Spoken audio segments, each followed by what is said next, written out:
शिव ओम बीमा क्रिएशन में आपका बहुत बहुत स्वागत है। मैं आज आपको बृहस्पति देव महाराज की कथा सुनाने जा रही हूँ। एक समय भारतवर्ष में एक प्रतापी राजा दानी राज्य करता था। वह नित्य गरीबों और ब्राह्मणों की सहायता करता था। ये बात उसकी रानी को अच्छी नहीं लगती थी। वह ना ही गरीबों को दान देती थी, ना ही भगवान का पूजन करती थी, और दान देना और राजा को भी दान देने से मना किया करती थी। एक दिन राजा शिकार खेलने के बहाने वन को गए हुए थे, तो रानी महल में अकेली थी। उसी समय बृहस्पति देव साधु वेश में राजा के महल में भिक्षा के लिए आए और भिक्षा मांगी। रानी ने भिक्षा देने से इनकार किया और कहा कि हे साधु महाराज, मैं तो दान पुण्य से तंग आ गई हूँ। मेरा पति सारा दिन धन लुटाते रहते हैं। मेरी इच्छा है कि हमारा धन नष्ट हो जाए, फिर से ना रहेगा बांस ना ही बजेगी बंसरी। साधु ने कहा, देवी तुम तो बड़ी विचित्र हो। धन संतान तो सभी चाहते हैं, पुत्र और लक्ष्मी तो पापा के घर में होनी चाहिए। यदि तुम्हारे पास अधिक धन है तो भूखों को भोजन दो, प्यासों को प्याऊ लगवाओ, मुसाफिरी को ले धर्मशालाएं खुलवाओ। जो निर्धन अपनी कुंवारी कन्याओं का विवाह नहीं कर सकते, उनका विवाह करा दो। ऐसे और कई काम है जिसके करने से तुम्हारा यश लोक परलोक में फैलेगा। परंतु रानी पर उपदेश का कोई भी प्रभाव ना पड़ा। वह बोली, महाराज आप मुझे कुछ न कुछ समझाइए। मैं ऐसा धन नहीं चाहती जो हर जगह बांटती फिरूं। साधु ने उत्तर दिया, यदि तुम्हारी ऐसी इच्छा है तो तथास्तु कहकर तुम ऐसा करना कि बृहस्पति को घर लीप कर पीली मिट्टी से अपना सिर धोकर स्नान करना, भट्टी चढ़ाकर कपड़े धोना। ऐसा करने से आपका सारा धन नष्ट हो जाएगा। इतना कहकर वह साधु महाराज वहाँ से अलोप हो गए। साधु ने के अनुसार कई बातों को पूरा करते हुए रानी को केवल 3 बृहस्पतिवार ही बीते थे कि उनको समस्त धन संपत्ति नष्ट हो गया। भोजन के लिए राजा का परिवार तरसने लगा। तब एक दिन राजा ने रानी से बोला कि हे रानी, तुम यहीं रहो, मैं दूसरे देश को जाता हूँ, क्योंकि यहाँ पर सभी लोग मुझे जानते हैं, इसलिए मैं कोई छोटा कार्य नहीं कर सकता। ऐसा कहकर राजा परदेश चला गया। वहाँ वह जंगल से लकड़ी काट कर लाता और शहर में बेचता। इस तरह वह अपना जीवन व्यतीत करने लगा। इधर राजा के परदेश जाते ही रानी और दासी दुखी रहने लगे। एक बार जब रानी और दासी को 7 दिन बिना भोजन के ही रहना पड़ा, तो रानी ने अपनी दासी से कहा, हे दासी, पास के ही नगर में मेरी बहन रहती है, वह बड़ी धनवान है, तू उनके पास जा और कुछ ले आ, ताकि बहुत थोड़ी गुजर बसर हो जाए। दासी रानी के बहन के पास गई। उस दिन गुरुवार था और रानी की बहन उस समय बृहस्पतिवार व्रत की कथा सुन रही थी। दासी ने रानी की बहन को अपनी रानी का संदेश दिया, लेकिन रानी की बड़ी बहन ने कोई उत्तर नहीं दिया। तब दासी को रानी की बहन से कोई उत्तर न मिला तो वह बहुत दुखी हुई और उसे क्रोध भी आया। दासी ने वापस आकर रानी को सारी बात बता दी। सुनकर रानी ने अपने भाग्य को कोसा। उधर रानी की बहन ने सोचा कि मेरी बहन की दासी आई थी, परंतु मैं उससे कुछ नहीं बोली, जिससे वह बहुत दुखी हुई होगी। कथा सुनकर पूजन समाप्त करके वह अपनी बहन के घर आई और कहने लगी, हे बहन, मैं बृहस्पतिवार की का व्रत कर रही थी। तुम्हारी दासी मेरे घर आई थी, परंतु जब तक कथा होती है तब तक ना तो बोलते हैं ना ही उठते हैं, इसलिए मैं नहीं बोली। कहो दासी क्यों आई थी? रानी बोली, बहन तुमसे क्या छुपा, हमारे घर में खाने तक को अनाज नहीं था। ऐसा कहते कहते रानी की आंखें भर आईं। उसने दासी समेत पिछले 7 दिन से भूखे रहने तक की बात अपनी बहन को विस्तार पूर्वक कह सुना दी। रानी की बहन बोली, देखो बहन, भगवान बृहस्पति देव सबकी मनोकामना को पूर्ण करते हैं। देखो शायद तुम्हारे घर में अनाज रखा हो। पहले तो रानी को विश्वास नहीं हुआ, पर बहन के आग्रह करने पर उसने अपनी दासी को अंदर भेजा, तो उसे सचमुच अनाज से भरा एक घड़ा मिल गया। यह देखकर दासी को बड़ी हैरानी हुई। दासी रानी से कहने लगी, हे रानी, जब हमको भोजन नहीं मिलता तो हम व्रत ही तो करते हैं, इसलिए क्यों ना इससे व्रत और कथा की विधि पूछ ली जाए, ताकि हम भी व्रत कर सके। तब रानी ने अपनी बहन से बृहस्पतिवार के व्रत के बारे में पूछा। उसकी बहन ने बताया, बृहस्पति के व्रत में चने की दाल और मुनक्का से विष्णु भगवान का केले की जड़ में पूजा करें तथा दीपक जलाएं, व्रत और कथा सुने और पीला भोजन नहीं करें, जिससे बृहस्पति देव प्रसन्न होते हैं।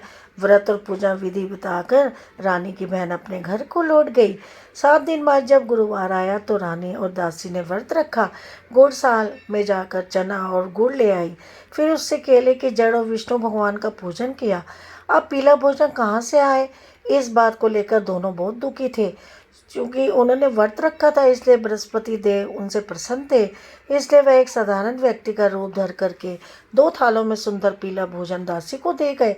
भोजन पाकर दासी प्रसन्न हुई, फिर रानी के साथ मिलकर भोजन ग्रहण किया। उसके बाद से सभी गुरुवार को व्रत और पूजन करने लगी। बृहस्पति भगवान की कृपा से उसके बाद फिर से धन संपत्ति आ गई, परंतु रानी फिर से पहले की तरह आलस्य करने लगी। तब दासी बोली, देखो रानी, तुम पहले भी इस प्रकार आलस्य करती थी, तुम्हें धन रखने में कष्ट होता था, इस तरह सभी धन नष्ट हो गया। अब जब भगवान बृहस्पति देव की कृपा से धन मिला है तो तुम्हें फिर से आलस्य होता है। रानी को समझाते हुए दासी कहती है कि बड़ी मुसीबतों के बाद हमने ये धन पाया है, इसलिए हमें दान पुण्य करना चाहिए, भूखे मनुष्यों को भोजन कराना चाहिए और धन को शुभ कार्यों में खर्च करना चाहिए, जिससे हमारे कुल का यश बढ़ेगा, स्वर्ग की प्राप्ति होगी और पितृ प्रसन्न होंगे। दासी की बात मानकर रानी अपना धन शुभ कार्यों में खर्च करने लगी, जिससे पूरे नगर में उसका यश बढ़ने लगा। एक दिन राजा दुखी होकर जंगल में एक पेड़ के नीचे आसन पे बैठ गया। वह अपनी दिशा को याद करके व्याकुल होने लगा।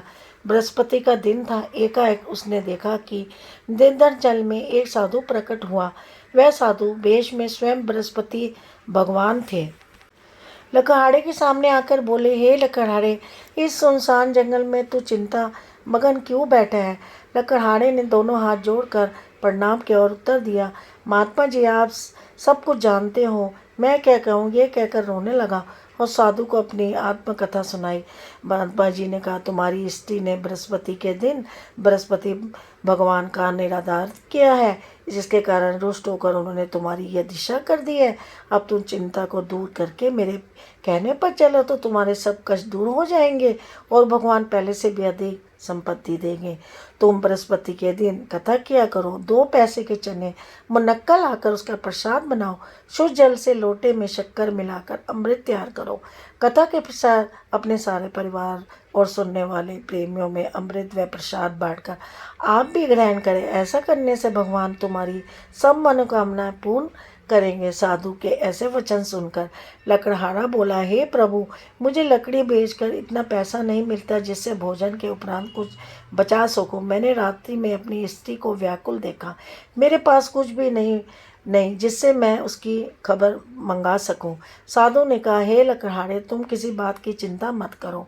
बृहस्पति के दिन तुम रोजाना की तरह लकड़ियां लेकर शहर को जाओ, तुमको रोज से दुगना धन प्राप्त होगा, जिससे तुम भाली भांति भोजन करा लोगी और बृहस्पति की पूजा का सामान भी आ जाएगा। इस तरह इतना कहकर साधु अंतर्ध्यान हो गए। धीरे धीरे समय व्यतीत होने पर फिर वही बृहस्पति का दिन आया। लकड़हारा जंगल से लकड़ी काट कर किसी नगर में बेचने गया। उसे उस दिन से अधिक पैसा मिला। राजा ने चना गुड़ आदि लाकर गुरुवार का व्रत किया। उस दिन से उसके कलेश दूर हुए, परंतु जब दोबारा गुरुवार का दिन आया तो बृहस्पति का व्रत करना भूल गया। इस कारण बृहस्पति भगवान नाराज हो गए। उस दिन उस नगर के राजा ने विशाल यज्ञ का आयोजन किया था। राजा ने यह घोषणा करा दी थी कि कोई भी मनुष्य अपने घर में भोजन ना बनावे, ना आग जलावे, समस्त जनता मेरे यहाँ भोजन करने आवे। इस आज्ञा को जो न मानेगा उसे फांसी की सजा दी जाएगी।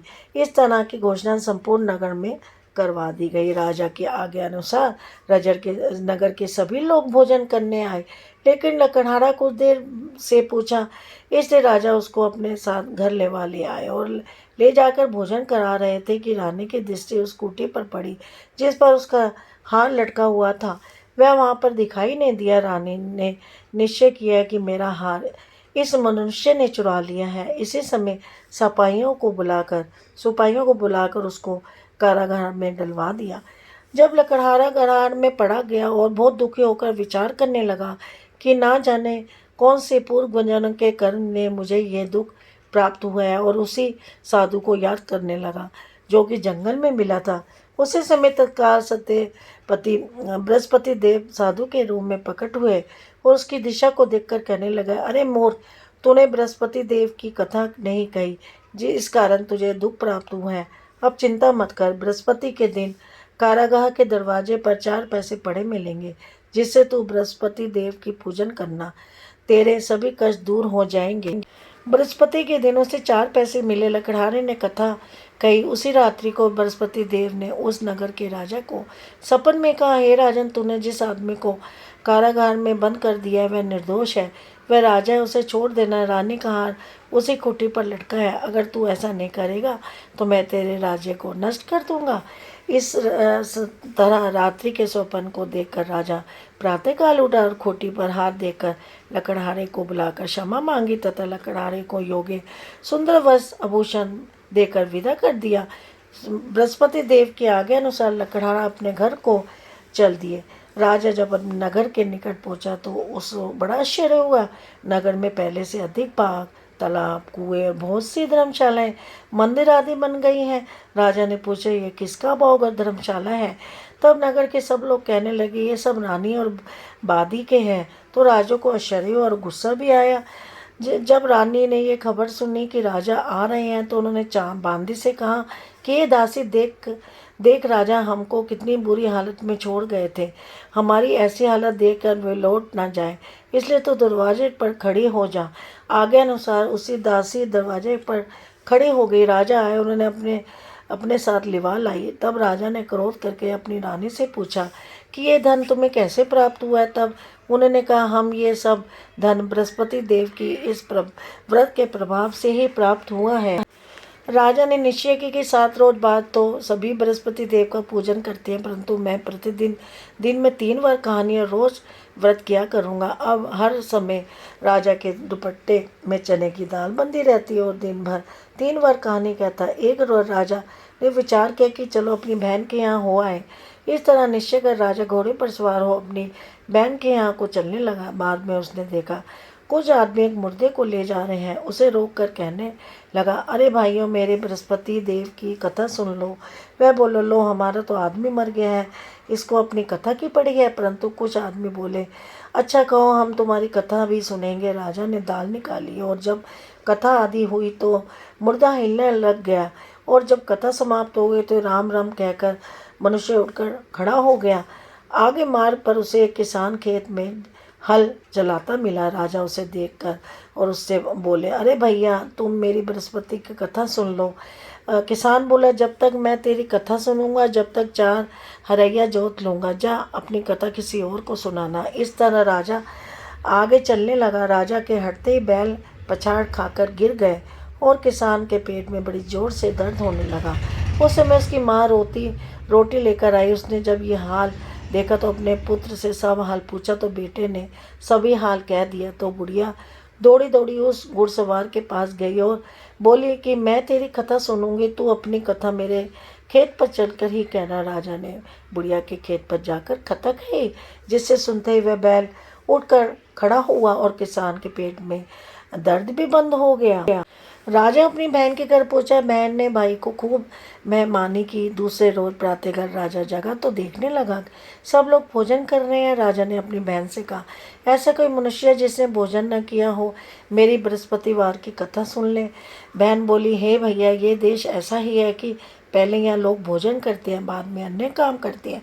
अगर कोई पड़ोस में हो तो देखाऊँ। ये कहकर देखने चली गई, परंतु उसे कोई ऐसा आदमी नहीं मिला जिससे भोजन ना क्या होता। वह एक कुमार के घर गई जिसका लड़का बहुत बीमार था। उसे मालूम हुआ उनके यहाँ 3 रोज से किसी ने भोजन नहीं किया है। रानी ने अपने भाई की कथा सुनने के लिए कुमार से कहा।